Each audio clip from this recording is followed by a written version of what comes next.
એક વખત એક ચકલી ચાંચ વડે સમુદ્રનું પાણી ખાલી કરતી હતી. એને આ કાર્ય કરતી જોઈ અને કાગડો બોલ્યો કે આ શું કરે છે? ચકલીએ કીધું કે મારા બચ્ચા છે ને સમુદ્રના પાણીમાં પડી ગયા છે, એટલે એને બહાર કાઢવા માટે હું સમુદ્રનું પાણી ખાલી કરું છું. એટલે કાગડો બોલ્યો કે આ રીતે તો કદાચ તારી આખી નાઈત આવે ને તોય સમુદ્ર ખાલી ન થાય. એટલે ચકલીએ કાગડાને કીધું કે મારે સલાહ નથી જોતી, મને સાથ આપ. એટલે કાગડાએ છે ચકલીને સાથ આપ્યો અને બધાય પક્ષીઓ છે એ ચાંદથી સમુદ્રનું પાણી ખાલી કરવા લાગ્યા. અને એને આ કાર્ય કરતા જોઈને ભગવાનનું વાહન ગરુડ પણ આવ્યો અને એ પણ એને સાથ આપી અને એના કાર્યમાં લાગી ગયો. ગરુડને આવતા જોઈ અને ભગવાન સ્વયં આવ્યા. ભગવાન આવ્યા એટલે ગરુડને પૂછ્યું કે ગરુડ આ શું કરે છે? એટલે કે છે સમુદ્ર ખાલી કરીએ છીએ. એટલે ભગવાન કે આ રીતે તો સમુદ્ર ખાલી ન થાય હો. તો ગરુડે ભગવાનને કીધું ભગવાન સલાહ નહીં, સાથ આપો. એટલે ભગવાન આગળ વધ્યા અને ભગવાનને આગળ વધતા જોઈ અને સ્વયં સમુદ્ર ડરી ગયો અને સમુદ્રએ ચકલીના બચ્ચા પાછા આપી દીધા. કહેવાનો મારો મતલબ એ છે કે જ્યારે કોઈ વ્યક્તિ છે એ સાચી દિશામાં જો આગળ વધતું હોય તો એ વ્યક્તિને સલાહ આપવાને બદલે એને સાથ આપવો જોઈએ, તો એ પોતાની યોગ્ય દિશા સુધી ચોક્કસથી પહોંચી શકશે. જય શ્રી કૃષ્ણ મિત્રો. હું હમણાં વાત કરતી હતી સલાહની, બરાબર.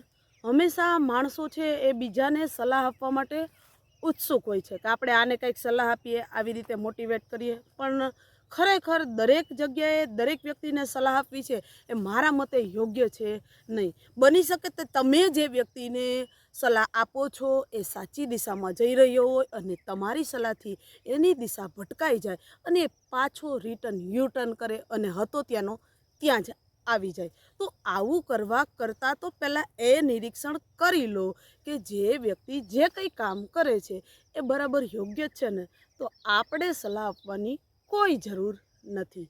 અને જો તમારે આપવું જોઈએ તો તમારે શું આપવાનું છે ખબર? સાથ. હા, કરવાવાળા વ્યક્તિનું કાર્ય છે એ માત્ર ને માત્ર સાચી દિશાની અંદર હોવું જોઈએ.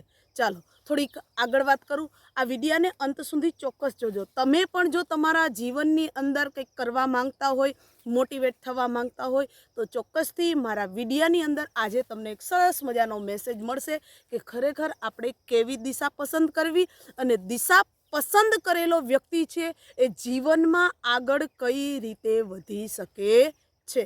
ચાલો આજે તમને સમજાવું કે જીવનની અંદર દરેક વ્યક્તિ કઈ રીતે આગળ વધી શકે છે. દરેક વ્યક્તિ છે એ જીવનની અંદર વ્યક્તિ આગળ નથી વધી શકતો, પણ વ્યક્તિને એનો પરિવાર, એનો સમાજ, એનું કુટુંબ, એનું ગામ, એનો તાલુકો, એનો જિલ્લો અને છેલ્લે કહું તો રાજ્ય અને દેશ એ જ આગળ વધારે છે. કઈ રીતે? ચાલો વ્યવસ્થિત વાત કરીએ. કોઈ વ્યક્તિની અંદર અદ્ભુત શક્તિઓ પડેલી છે. હું મારી જ વાત કરું. હવે મારી અંદર એક શક્તિ છે કે મને બોલવું બહુ ગમે છે, બરાબર. હવે આ કાર્ય હું ક્યારે કરી શકું? જ્યારે મારો પરિવાર મને સાથ આપે ત્યારે. જો મારા પરિવારની જ મરજી ન હોય, એનો જ જો સાથ ન હોય તો હું જીવનમાં આગળ ન વધી શકું અને આગળ વધી શકું છતાં પણ હું ખુશ તો ન જ રહી શકું. કેમ કે મારો પરિવાર મને સાથ આપતો નથી.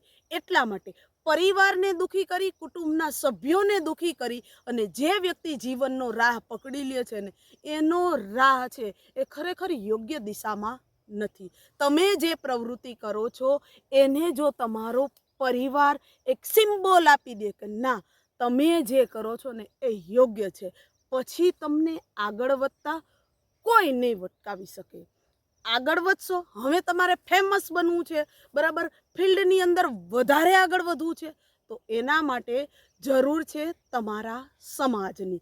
તમારો સમાજ છે એ તમને સ્વીકારતો હોવો જોઈએ, તમારા વિચારોને સ્વીકારતો હોવો જોઈએ. એવા તમારા વિચાર હોવા જોઈએ. જો એ તમારા વિચારોને સ્વીકારશે તો તમારા ફિલ્ડની અંદર તમને મોટિવેટ કરશે, દરેક બાબતની અંદર તમને આગળ કરશે અને આ રીતે તમે આગળ વધી શકો. અને સમાજ પછી કોનું સ્થાન આવે તો કે ગામનું સ્થાન આવે.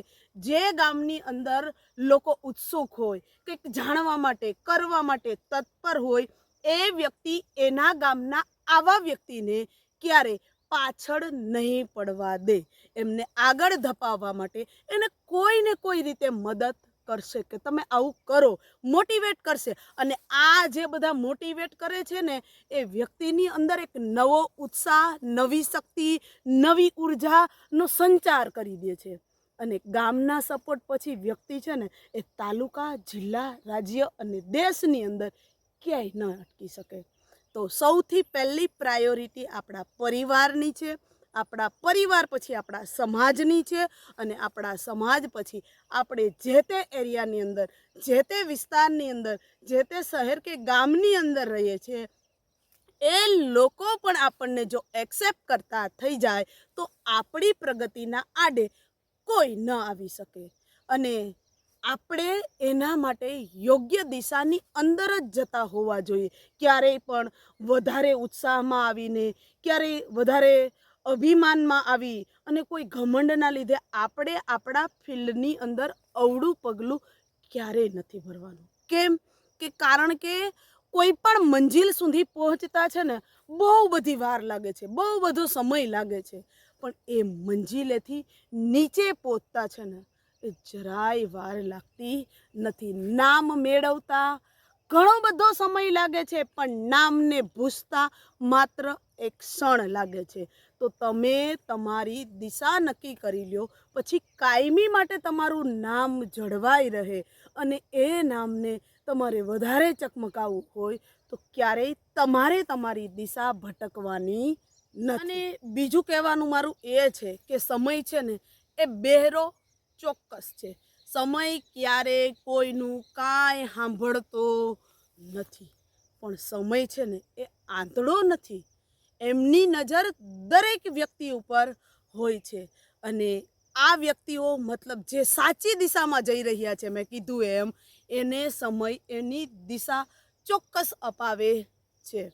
અને એ દિશા મળ્યા પછી જીવનની અંદર જે પરમ શાંતિનો અનુભવ થાય છે ને, એવું સુખ, એવી શાંતિ જગતમાં ક્યારેય નહીં મળતી હોય. પણ તમારી દિશા ચોક્કસ અને વ્યવસ્થિત હોવી જોઈએ. તો મિત્રો, આવા કઈ કેટલા વિચારો જેનાથી તમને કંઈક જાણવાનું મળે, અને જો તમે અંદરથી કંઈક કરવા જ માંગતા હોય તો તમને પણ કંઈક પીઠબળ પૂરું પડે, એવા અવનવા વિચારો હું આપની સમક્ષ રજૂ કરતી રહીશ.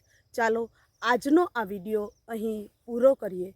મારો આ વિડીયો મતલબ કે સલાહ નહીં, સાથ આપો. અને આજે તમારે પણ મારા મિત્રો તરીકે મને સાથ આપવાનો છે. કેવો લાગ્યો મારો આ વિડીયો? નીચે કોમેન્ટ કરી અને ચોક્કસથી જણાવજો. અને મારા અવનવા વિડીયો જોવા માટે ચેનલને લાઈક, શેર અને સબસ્ક્રાઈબ કરવાનું ભૂલતા નહીં. આવા પ્રેરણાદાયી વિચારો હંમેશા તમને મળતા રહે. તમે પણ જિંદગીની અંદર ખૂબ આગળ વધો. ચાલો મળશું નેક્સ્ટ વિડીયોમાં.